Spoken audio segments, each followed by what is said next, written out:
Support for In the Frame, Exploring the DIA is provided by Masco Corporation Foundation. Masco is a global manufacturer of home improvement and building products.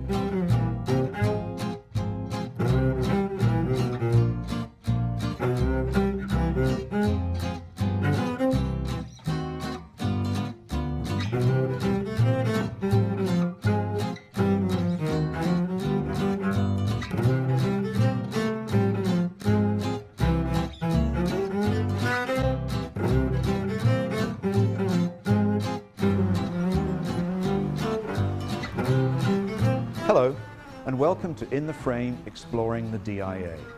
Last November, after 6.5 years of renovation and expansion, the new DIA opened. It was new in many ways, new in the way it presents our permanent collection, new with all kinds of different amenities. But one of the things we did not have when we reopened was a major special exhibition. We wanted all of the emphasis to be on our own great collections and the way we had reinterpreted them. So today you're going to get your first glimpse of our new special exhibitions. I say that, but even then you won't see the new special exhibition space because it's essentially a great big barn with a few columns holding it up. This space is divided up for every exhibition. So today we're going to see how the DIA's curator, designer and educators used these spaces to present our first major exhibition in this new space, Life's Pleasures, the Ashkan Artists Brush with Leisure. At the turn of the last century, social life outside the home increasingly became part of everyday life. Bars had long been places where men could get together, but now new cafes and restaurants became venues where men and women, at least those who could afford it, could congregate in public. The Ashkan artists had their favorite spots, and to capture the essence of what had meaning in their lives, they often included their own friends and acquaintances in the cafe and restaurant scenes they depicted.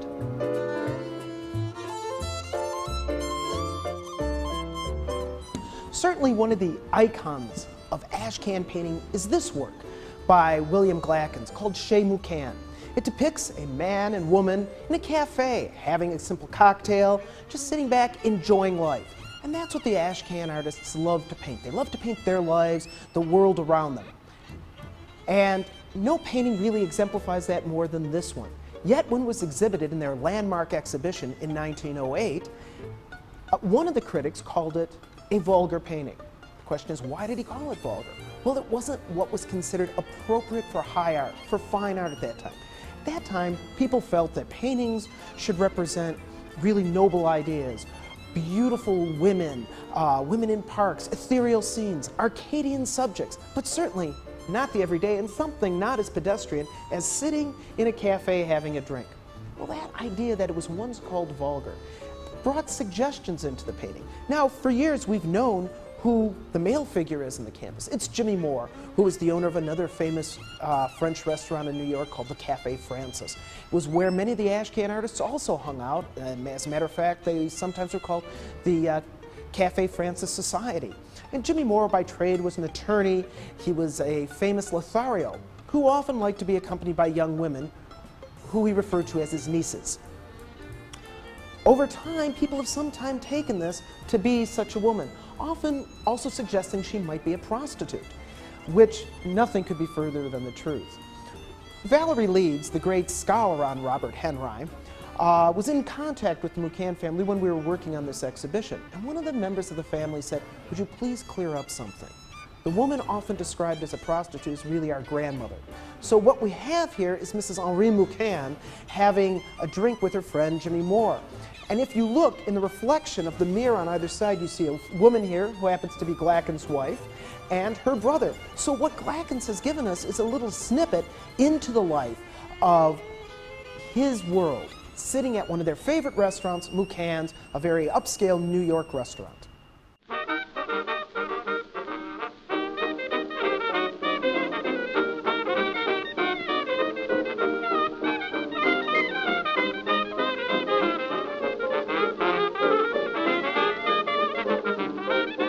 At the time that the Ashkan artists were trying to establish their careers, cultural life in New York was booming. In the previous few decades, great public museums had been established on Manhattan Island, in Brooklyn, and nearby Newark, New Jersey. Private art galleries were increasingly setting the scene in contemporary art. For the affluent, there was live theatre and the concert hall. For the less well-to-do, there was vaudeville and the new film theatre. The Ashkan artists immersed themselves in all of these aspects of the New York cultural scene.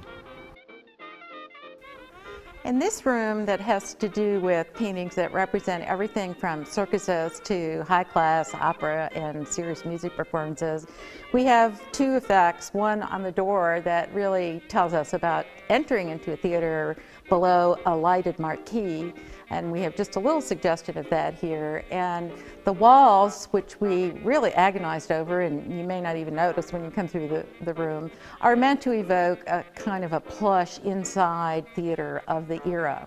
So we have kind of two things going on here, as I said, and there's such a wide range of images in here, from the kind of very exotic dancers that you see in the very large portraits to children's theater at the other end of the room.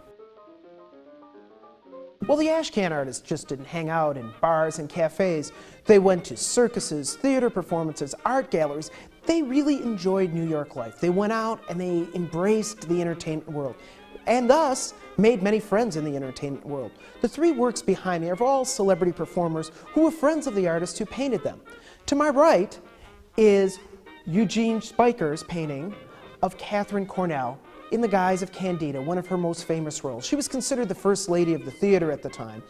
Now, Spiker's a name that has sort of slipped through the cracks these days, but during his day, Henry considered him the best portrait painter in America, and he was so well known that he would maybe do 7 portraits a year in the 1920s. So he was very well painted. As I said, today though, he has sort of slipped through the cracks, and we hope that this exhibition will shine a little bit more light onto his work, especially with one of his great friends, Catherine Cornell, who he painted on several occasions. Now to her left is a painting by Robert Henry. This is Salome. It is inspired by the great scandalous dance that was probably performed by Isadora Duncan, and the painting itself may be Duncan. It was a very, very scandally clad dance, and when first performed, it was canceled because of morality reasons. Much like this painting, when it was first exhibited, it was felt that she was showing a little too much flesh. She's staring straight out at the audience. She's a little too brazen, and so the painting was withdrawn from the National Academy. Nonetheless, it received a great deal of press and was considered to be one of Henry's great achievements. Now, next to that is another pioneer of modern dance, and that's Ruth St. Denis. This was painted about 10 years later, and Marjorie Orgon, Henry's wife, talks about the fact that when this was first exhibited, it barely raised an eyebrow, in the sense that America had matured. Its difficulties with nudity they had outgrown, and so this painting really just didn't raise the same type of ideas. Now, this was certainly not a costume that was intended for a vaudevillian performance or follies. Matter of fact, neither one were. This particular costume is based on a Hindu poem. Ruth St. Denis used it to interpret this poem. It's the story of a young princess who was so vain that the gods turned her into a peacock. Thus we have the peacock dance. If you'd like to actually see Ruth St. Denis explain this, there was an early TV interview done in the 1950s that you can find on YouTube today.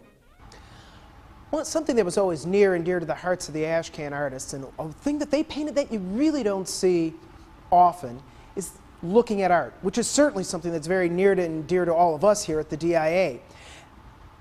But one of the reasons was that the Ashkan artists were really central to something that was very, very new, and it happened with their great revolutionary exhibition. In 1907, Robert Henry was outraged because several members of the Ashkan group had their works rejected by the National Academy of Design. The National Academy of Design was the all-power art broker. It had been established in the 19th century to follow some of the great academies that were found in Europe. It was a place that American artists exhibited. If you were juried into a show, it was by a group of artists.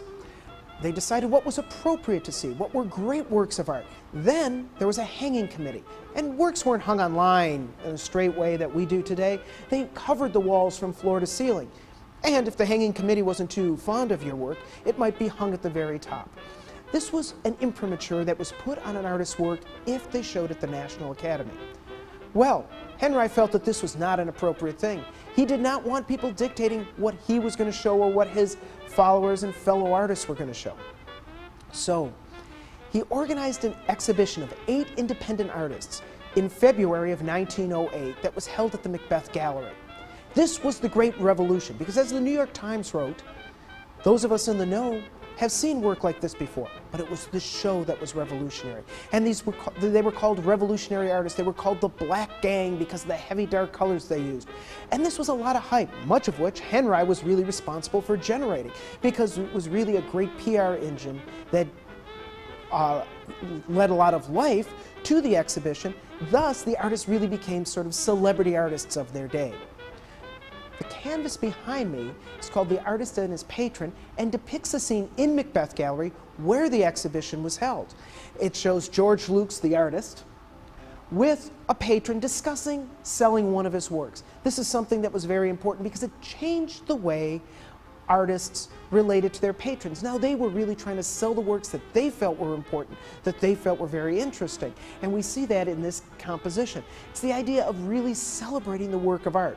The 8th exhibition in 1908 actually came to Detroit and was exhibited at the Detroit Museum of Art when our building was on Jefferson.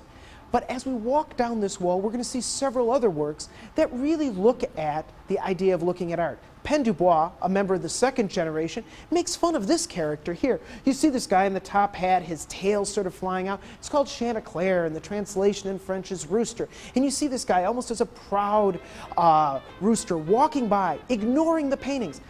Pen Dubois was a great satirist. He was a writer, but he also did satirical comment in paintings. And so you can see how he's pointing fun at this character because he's not taking the time to look at the paintings. You can see the gallery owner holding the door as the guy's about to rush right past him, as if the paintings don't even exist.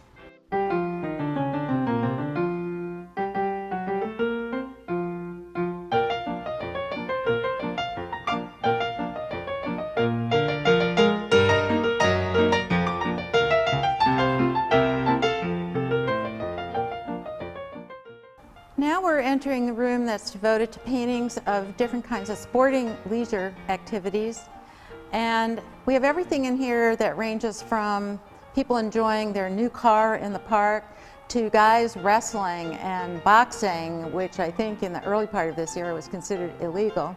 When you sit down to think about the design of a show, you have to take into account all kinds of practical considerations as well as trying to evoke a period or a look or a fun environment. You have to make sure there's enough wall space for all of the paintings to be, that they're in the right place, that captures people's interest.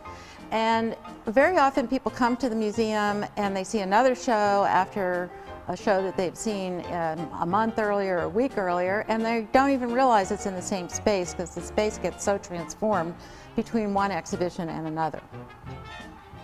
Sports was also an integral part of social life at the turn of the 20th century. The idea of health through exercise was a crucial component of progressive thought.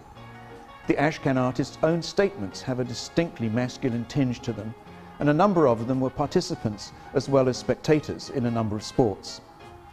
The sports they observed ran the gamut from the pugnacious boxing and wrestling to the more genteel horseback riding, croquet, and tennis. Well, we're standing in front of an icon of American painting. It's the great Dempsey-Firpo fight by George Bellows. It was a controversial fight in the 1920s, and really one of the signature fights of the 20th century. George Bellows painted boxing scenes often early in his career, but returns to this in the 1920s. By this time, boxing had become legal in New York, and Jack Dempsey was a celebrity athlete. If you look at the composition, you see that he's captured the moment when Firpo knocks Dempsey through the ropes. And you see Dempsey lying right here. Well, the man pushing Dempsey back into the ring was none other than George Bellows. And he wrote that he was one of the guys that helped Dempsey back into the ring and told him to be of good cheer as he went to fight on. Dempsey would, of course, go on to win the fight. This painting has been, Bellows turned into a lithograph. It's been on a stamp. Actually, I was in a restaurant in Paris recently, and it was a mural in an American-themed restaurant there. So it really represents to many the great ideas of the American century, the 20th century. And certainly, Bellows has provided this icon. Well, in a very, very rare moment, and something that's never been done before that we know of, we were able to secure some of the newsreel footage of the flight, and it's actually being shown across from the painting. So when the viewer comes to the DIA to see the exhibition, the painting in Life's Pleasures, they actually get to watch the aspects of the actual flight. This work by George Bellows, who was a member of the second generation Ashkan painting, depicts a great polo scene. George Bellows, of course, was an amateur athlete and was taken to a polo game by a friend and was just completely captivated by the athleticism that he saw by the players, and not only discusses it in letters but also does several compositions discussing polo. And as we look at the polo painting, you begin to think, well, what about Ashkan? Oftentimes, Ashkan artists are pigeonholed into this idea that they were just painting the Lower East Side, the working class, that they were social revolutionaries. Well, really, nothing could be further from the truth. Keep in mind that Henry said to his followers, to the Ashkan painters, paint what's real, paint what's around you, paint your life. And that's what these guys did. So certainly, they did paint some of the Lower East Side of New York, some of the immigrants, some of the workers, but they also painted the leisure class. They painted the very wealthy, they painted the upper middle class, they painted sports, leisures, park, skating scenes, theater scenes. They painted the world around them. And also, people often ask, where did the name Ashkan come from? This doesn't look like an ashcan. I mean, it's a wonderful, vivacious scene. Well, it actually was based on a drawing that George Bellows did. John Sloan, who was a first-generation Ashkan painter and a member of the Eight, he was also for a time a socialist and was involved with the great socialist magazine, The Masses. The Masses was experiencing a financial difficulty, and so Sloan took the job as art director and brought some of these younger guys from the second generation over to do some drawings for the magazine. Well, the second generation artists were not by any means committed socialists. They were a bunch of young guys, and in many ways, Henry had created sort of a counterculture fraternity, if you would. So these are young guys, and they would do drawings of girls, of prostitutes, and just things on the street they found interesting.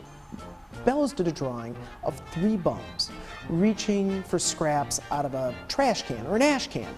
And he ran the drawing with the caption underneath that said, "Refuse from the ash can." And then there was a little caption for the actual bums, and one said to the other, "Dems maggots in it." Well, when this was run in the Masses, one of the editors was so outraged by the drawing that he wrote an open letter and said that he did not want to be associated with artists who drew ash cans and girls hiking up their skirts on Hester Street. Thus, the name was born. It becomes codified by the 1930s. The Ashkan artists at times reject being called Ashkan artists and sometimes wear it as a badge of honor. One of the second generation Ashkan artists was walking with a friend one day, and a bum walked over and started, rummaging for scraps out of a trash can. He goes, "Oh, look, he must realize I'm an artist for the masses." Thus, the name was solidified, and forevermore, the Henry Circle, the Black Gang, the Cafe Francis Society has been subtitled The Ashkan School.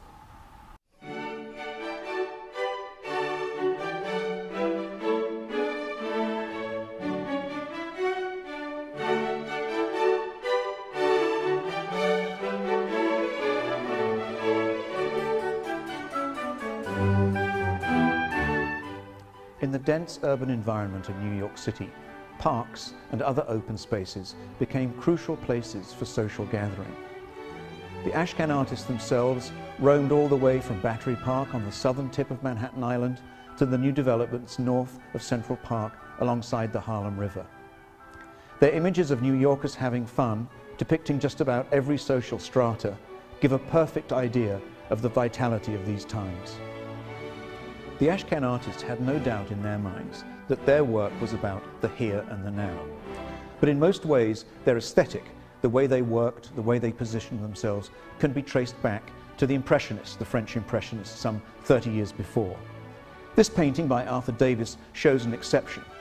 Davis painted pictures where he shows classical figures in beautiful, serene landscapes. And what we see in this picture, and the way that Davis is looking back, is actually not to Impressionism, but more to the kind of aesthetic tonalism of Whistler.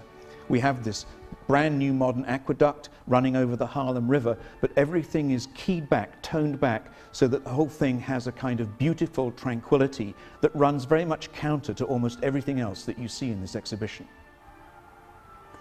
Okay, now we're in one of two rooms that are devoted to New York parks. This room has a variety of scenes in it from parks around that were in operation around the city.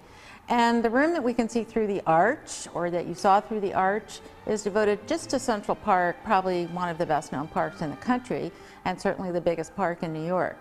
And we've used green in this room, which may seem like a kind of an obvious choice, but colors are very difficult to make paintings all look really good on the same color that were done by different artists and at slightly different times.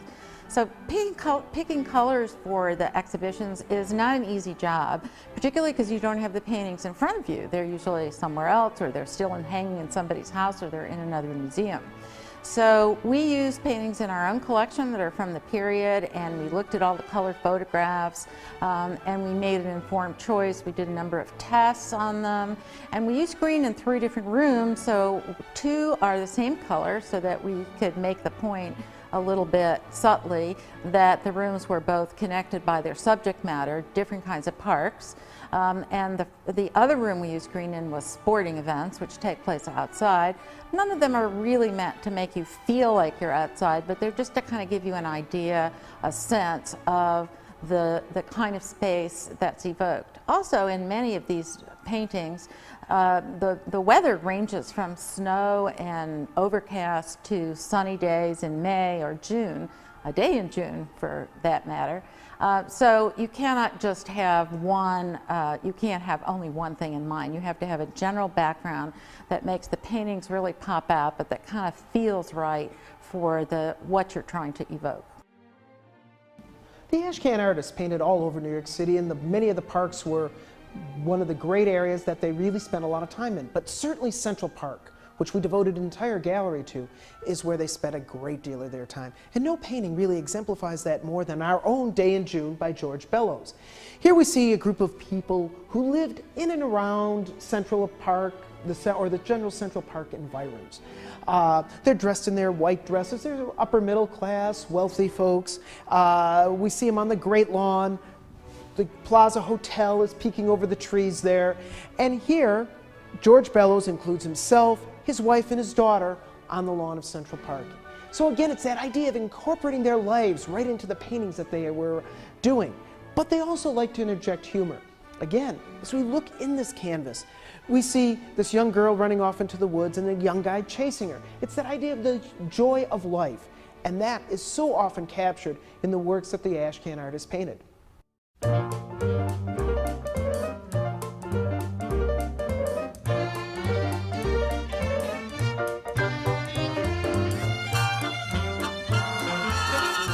One of the fun things we've done with this exhibition is to develop a series of videos. Now, you saw one of them with the Dempsey-Firpo fight, where we actually took newsreel footage that was shown at the time of the fight.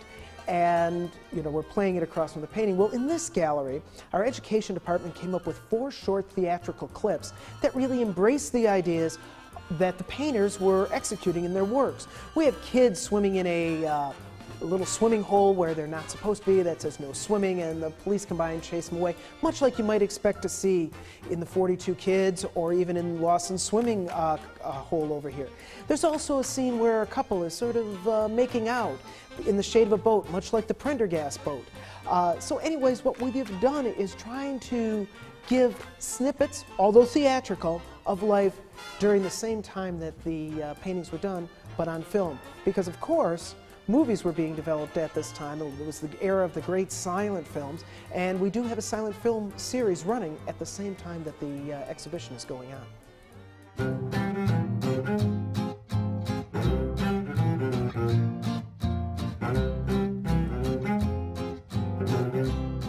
Thanks for watching this episode of In the Frame. I hope you enjoyed it. I invite you to come down to the DIA and look at the Ashkan exhibition and our newly installed permanent collections.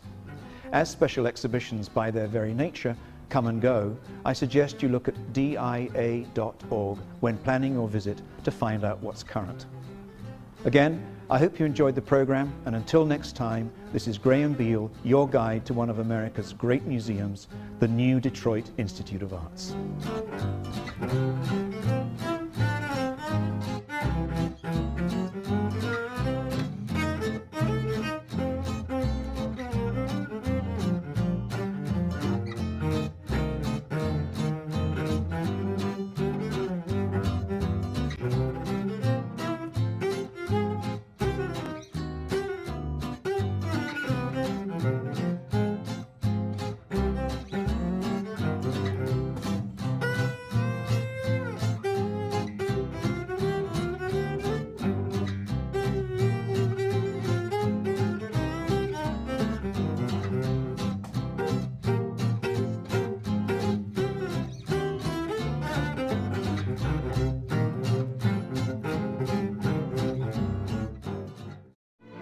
Support for In the Frame, Exploring the DIA, is provided by Masco Corporation Foundation. Masco is a global manufacturer of home improvement and building products.